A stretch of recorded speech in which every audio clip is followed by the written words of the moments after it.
आपकी कल्याणकारी कथा सुनकर हम धन्य हो गए प्रभु।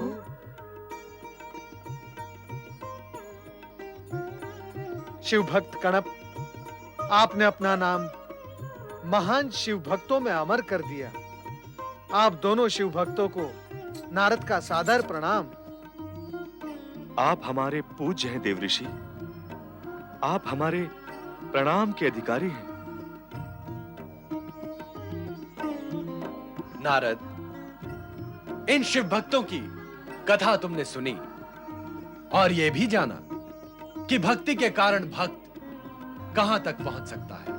हाँ भगवान, इन दोनों शिव भक्तों की कथा से यह स्पष्ट हो गया कि उच्च स्थान प्राप्ति के लिए उच्च विचार और उच्च कर्म के साथ-साथ उच्च कोटि की शिव भक्ति भी अपेक्षित है। यदि तुम इस सत्य को स्वीकार करते हो तो नारद, अब यह तुम्हारा नैतिक कर्तव्य है कि तुम संपूर्ण जगत को यह संदेश दो कि सच्ची भक्ति से भक्त समस्त कष्टों का निवारण करके जन्म मरण के बंधनों से मुक्त हो जाता है। भगवान, नारद और करता भी क्या, सारा जीवन और समय प्राणियों को मुक्ति मार्ग का संदेश देने में ही व्यतीत हुआ है और भविष्य में भी यही क्रम चलता रहेगा। मैं तो चला आपका संदेश लेकर। नारायण नारायण। त्रिलोकीनाथ भगवान भोलेनाथ की जय, सर्वेश्वर शिव शंकर की जय। सर्वेश्वर शिव शंकर की कृपा से विनम्रता की मूर्ति कन्नप तथा वेणी को उच्च स्थान की प्राप्ति हुई। उन्हीं की इच्छा से अभिमानी का पतन भी होता है। जब अभिमानी का अभिमान उसके सिर पर चढ़कर बोलने लगता है तो उसकी गूंज अभिमानी के भविष्य को पतन की कालिमा से कलंकित कर देती है। ऐसी ही कथा है वत्स देश की राजकुमारी सुमति की, जो स्वयं को संसार के किसी भी पुरुष से श्रेष्ठ समझती है। वत्स देश का गौरव, विजय श्री से सुशोभित अद्वितीय वीरांगना युवराज सुमति की जय जय जय। पधारो युवराज सुमति। वत्स देश की राजसभा में आपका स्वागत है। हमें पूर्ण विश्वास है कि विदर्भ के कायर राजकुमार मरकतसेन को पराजित करके विदर्भ की राजधानी में आपने वत्स देश का ध्वज अवश्य फहरा दिया होगा। आपने हमें युवराज की उपाधि दान में नहीं दी है पिताश्री। उसे हमने अपनी वीरता और बाहुबल से प्राप्त किया है। विदर्भ तो क्या, आज पूरे आर्यवर्त में ऐसा कोई पुरुष योद्धा नहीं है जो हमसे टकराने का साहस कर सके। आज वत्स देश के युवराज सुमति का नाम सुनते ही बड़े-बड़े वीरों के हृदय की धड़कनें बढ़ जाती है और उनका भय उन्हें कायरता की सीमा तक पहुंचा देता है। यही हाल विदर्भ के मरकतसेन का भी हुआ। हमारे प्रहारों की मार से वो रणभूमि छोड़कर दूर भाग खड़ा हुआ। हमें आप पर गर्व है युवराज। वत्स देश का बच्चा बच्चा हमारे इस गौरव में सहभागी है। बोलो, वीरों के वीर युवराज सुमति की जय जय जय। सभासदों, भगवान शिव ने हमें राजकुमार प्रदान नहीं किया, इसका हमें कोई दुख नहीं है, क्योंकि युवराज सुमति ने अपने कोई पुत्र से अधिक योग्य वत्स देश का सच्चा उत्तराधिकारी सिद्ध किया है। आप सत्य कह रहे हैं महाराज। आप ये भी जानते हैं कि हमने किसी पुरुष को अपने से श्रेष्ठ कभी नहीं समझा, क्योंकि नारी यदि ठान ले तो वो पुरुष की शक्ति के अभिमान को एक क्षण में छिन्न भिन्न कर सकती है। हमने पुरुष पर नारी की श्रेष्ठता सिद्ध कर दी है। हमने ये भी सिद्ध कर दिया है कि युद्ध कौशल में हम किसी भी पुरुष से बढ़ चढ़कर हैं।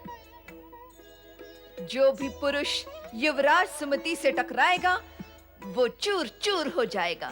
महान योद्धा युवराज सुमति की जय जय। बंद करो, बंद करो ये जय जयकार। राजन,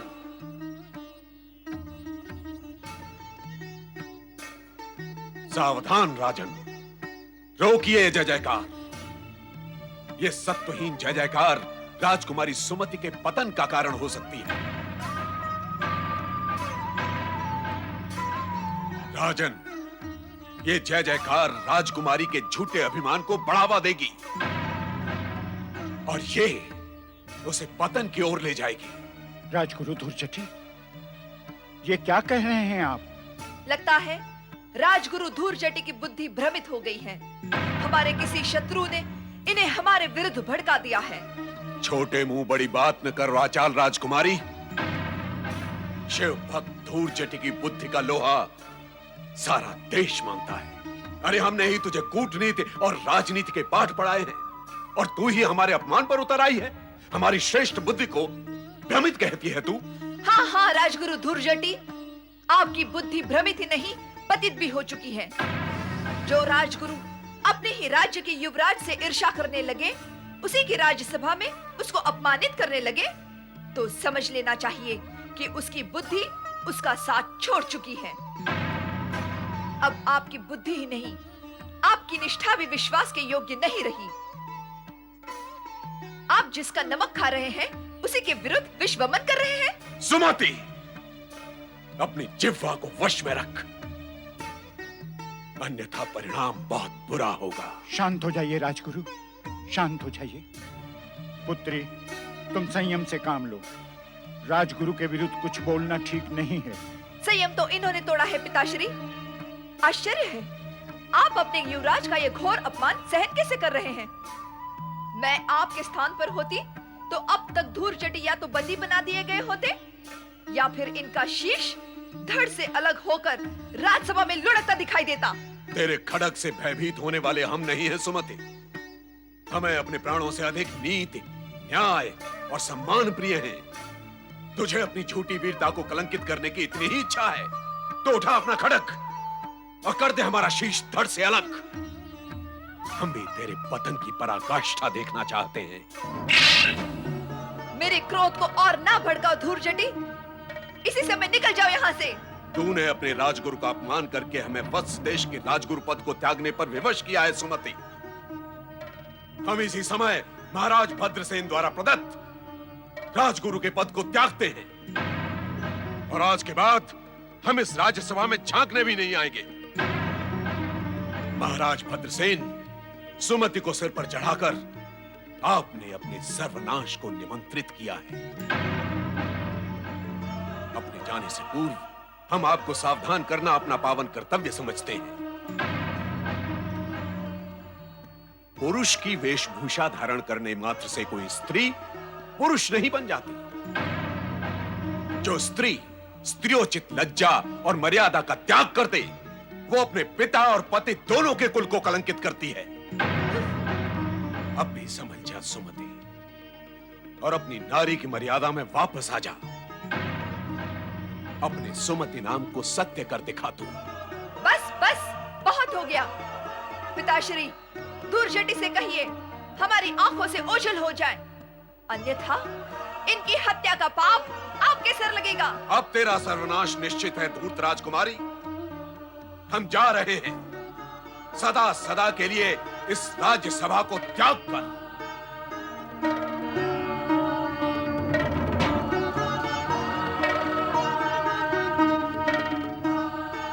सुमति, जो कुछ हुआ अच्छा नहीं हुआ। जो कुछ हुआ अच्छा ही हुआ महाराज। एक क्रोधी अभिमानी राजगुरु से आपकी राजसभा को मुक्ति मिली है। ये तो धूर्जटी का सौभाग्य है कि वो यहाँ से जीवित लौट गया।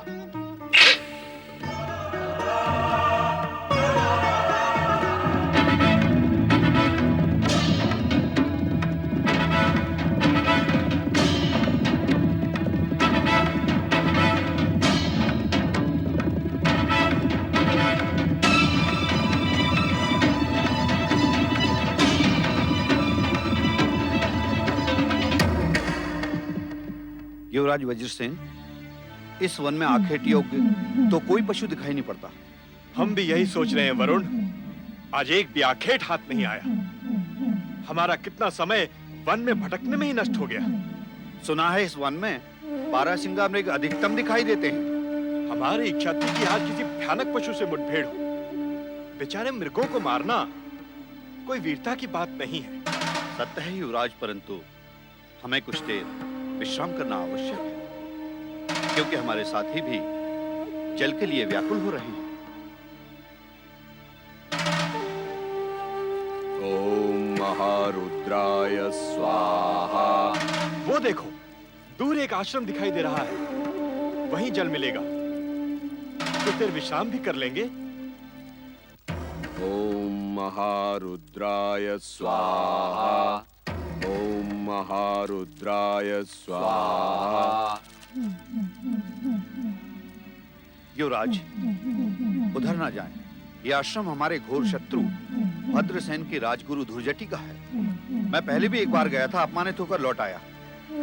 राजगुरु धुर्जटी बहुत क्रोधी स्वभाव के हैं। राजगुरु धुर्जटी का नाम हम बचपन से सुनते आ रहे हैं वरुण।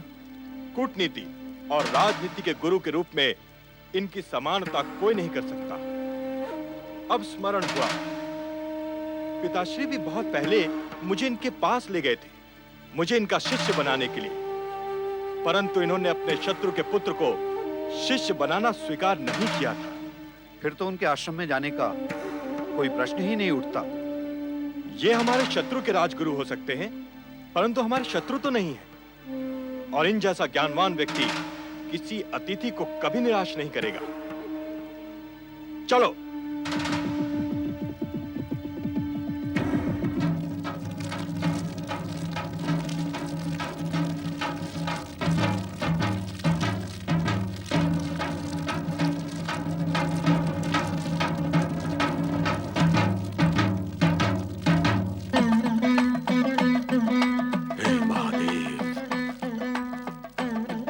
देवाधिदेव,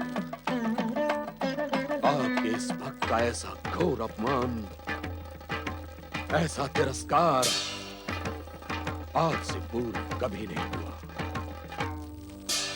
उस उत्तंड राजकुमारी ने मर्यादा की सारी सीमाओं को लांघकर हमें मारने के लिए खड्ग उठा लिया। वो तो आपकी कृपा थी कि हम यहाँ जीवित लौट आए। अब कुछ ऐसा करें भोलेनाथ कि हमारा धधकता हुआ हृदय शांत हो सके। कोई ऐसा उपाय करें महादेव कि उस धृष्ट सुमति को उसकी करनी का दंड मिले। जब तक ऐसा नहीं होगा शिव शंकर, हमारा तप्त हृदय इसी हवन कुंड की अग्नि की भांति जलता रहेगा।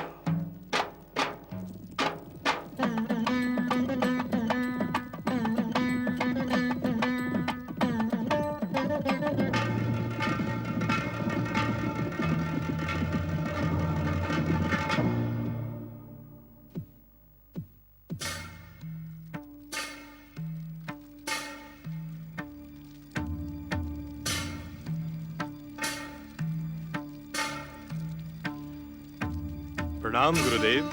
कौन हो तुम और किस उद्देश्य से यहाँ आए हो? कहीं तुम लोगों को वत्स देश की राजकुमारी सुमति ने तो यहाँ नहीं भेजा। गुरुदेव, संभवतः आपने मुझे पहचाना नहीं। कुछ समय पूर्व मैं अपने पिताश्री के साथ आपका शिष्य बनने आया था।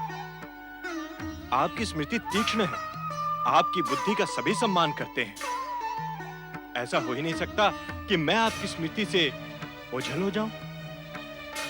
कहीं तुम दशानन देश के महाराज चित्रांगद के पुत्र वज्रसेन तो नहीं हो? अर्थात तुम महाराज भद्रसेन के घोर शत्रु के पुत्र हो। अब ये बताओ कि इस समय तुम यहाँ किस प्रयोजन से आए हो? आपका शिष्यत्व प्राप्त करने। क्या तुम्हें यह स्मरण नहीं कि हमने तुम्हें शिष्य बनाना अस्वीकार कर दिया था? समय के साथ निश्चय बदल जाते हैं गुरुदेव। भले ही मैं आपके आश्रित राजा भद्रसेन के शत्रु का पुत्र हूँ, परंतु मैं आपसे गुरु शिष्य का संबंध स्थापित करने आया हूँ। गुरु शिष्य के बीच में कोई शत्रुता संभव ही नहीं है। वज्रसेन, अब हम वत्स देश के राजगुरु नहीं रहे। समझ लो कि हमारे और उनके बीच एक नई शत्रुता स्थापित हो चुकी है। राजा भद्रसेन के शत्रु भी अब हमारे शत्रु नहीं रहे। अर्थात अब सारी स्थिति बदल गई है। अब मैं आपके शत्रु का पुत्र नहीं रहा। आपसे अधिक भला यह सत्य कौन जान सकता है कि शत्रु का शत्रु मित्र होता है। अब तो मुझे अपना शिष्य बनाने में आपको कोई बाधा नहीं होगी। वज्रसेन, तुम बार बार हमें गुरुदेव कहकर पुकार रहे हो। अब तो हमें तुम्हें अपना शिष्य बनाना ही होगा। मैं धन्य हुआ गुरुदेव, मेरा जीवन धन्य हो गया। भाग्य का खेल देखें कि मैं उचित समय पर आपकी सेवा में उपस्थित हुआ। यह सत्य है वज्रसेन कि तुम उचित समय पर आए, परंतु हमारा शिष्यत्व ग्रहण करने से पूर्व तुम्हें हमारी एक मांग पूरी करनी है।